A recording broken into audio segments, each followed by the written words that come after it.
and welcome to my Tyrannosaurus-Rex. In this video I'll be talking about the arduous journey this guy has taken me through.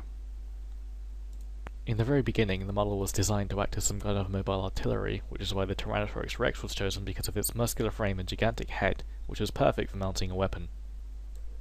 Taking inspiration from Warhammer's Forge Fiend, this first bit of concept art shows how the dinosaur would have initially been a mix of hard surface and organic modelling, as we can see the exposed legs and tail contrasting with the armour-plated torso as well as a cannon mounted on his head. The design wasn't too well received over in Polycan, however. One user noted that the design lacked flow and that I should set up a hierarchy of forms first, which was a very valid point looking back. As we can see, the concept was actually very noisy and very busy, and your eye wasn't particularly guided anywhere. So instead of screwing around and shoehorning that concept into something more manageable, I started from scratch, now taking inspiration from Kevin Lanning's work on Gears of War. The variety of materials used in his boomer model was something I could incorporate into my own models as an easy way of creating manageable forms and shapes. As can be seen here, I've organised the design in such a way that it gets increasingly complex the closer you get towards the head, solving the problem the last concept had with lacking real guidance and flow. The design is also more streamlined in general. Using Gears of War as the main source of inspiration also meant that I could use Kevin Lanning's own workflow shown in the Digital Arts Masterclass books. However, despite now having the capacity to realise the model, I found that constructing was far too time-consuming in itself for the time frame I had to work with, sending me back to the drawing board once again. This time the design would be entirely organic, a slightly stylised representation of the classic T-Rex. And instead of sculpting from a base mesh, I opted to sculpt the T-Rex from scratch using Z-spheres with help from Requiem Voice tutorial on YouTube. This meant that I could be much more dynamic with the T-Rex's forms and allowed me to take large changes on the fly, where I'd be restrained to the overall form of a base mesh had I used one. The sculpt would go through several iterations, with Senior Lecturer Greg Pennick helping me push the T-Rex into correct form. Through my own fault, however, its neck remained shorter than it should have been, something that will come back to bite me later on. The final sculpt used a mixture of alphas and straightforward sculpting to achieve the scaly look of a lizard.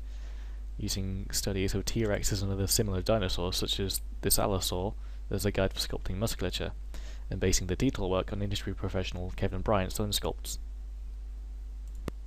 With the sculpt completed, it was then painted using polypaint inside of ZBrush, making use of its masking features to mask bumps and crevices. The colour scheme went through several iterations. The initial designs were based on two-tone colour schemes using various colours and patterns. The first version of the actual polypainted T-Rex used a very generic beige-green colour scheme, similar to the one used by the T-Rex in Jurassic Park. The next iteration, however, livened up the colour scheme, taking reference from classic depictions of dinosaurs and lizards such as salamanders to create this new, much more vibrant theme. The next step was to extract this polypaint out of ZBrush and onto a low-poly version of the dinosaur. I've always found projection in ZBrush to be hazy at best, so I developed my own pipeline which shifts all of the projection work into 3ds Max, which I found to be much more stable and much less volatile.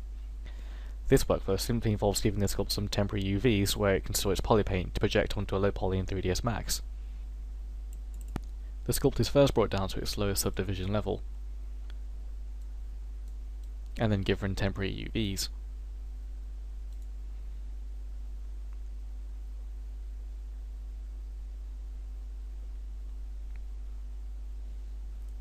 It's then brought back to the highest subdivision level, where the highest quality polypaint is stored.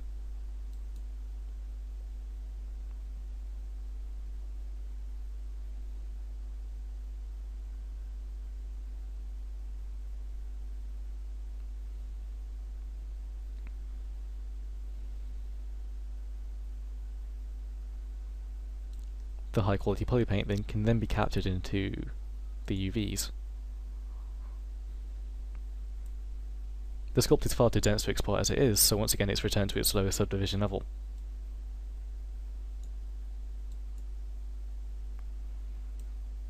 All the while maintaining the high quality polypaint. Now it can be exported as a manageably sized OBJ file. The polypaint can then be projected using a project modifier onto the low poly UVs in Max. The low poly was then rigged using the CAT system built into Max. CAT allows the use of layers to gradually build up animations.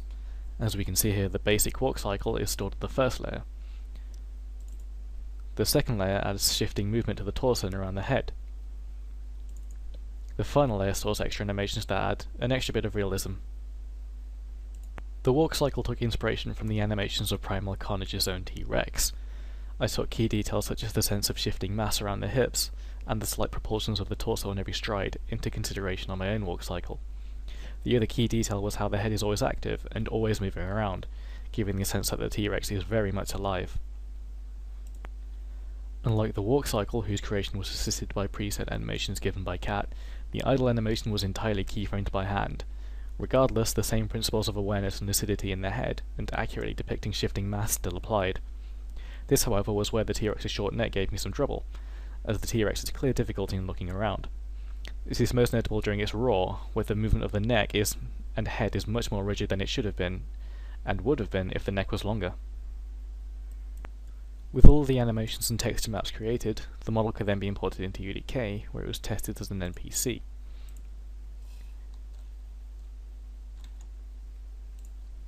UDK's built-in animation blending system allowed it to more or less seamlessly transition between the animation cycles previously created.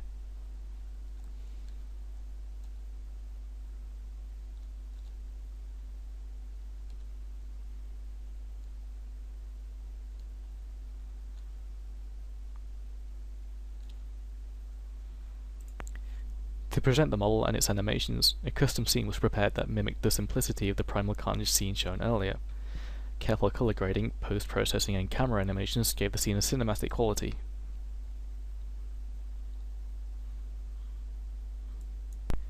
In terms of my own critique, I definitely should have lengthened the T-Rex's neck, as it ended up directly impacting the quality of the animations. I should have also spent more time in the sculpt, adding in a higher variety of textures, be it through stubs or scales, or even cuts and wounds, as the current sculpt feels very rushed and details aren't drastically different across the entire body, and there are little or no defining or unique characteristics. The now completed project was posted on Polycount for critique. Only one comment made it through this time, but it was still positive, stating that the animation felt believable, and although the torso was larger and much more voluminous than expected, it didn't look bad and made the proportions on the whole look more appealing. The user also praised the colour palette and contrast used in the texture, stating that it added a unique flair, though the whites were perhaps a bit too bright.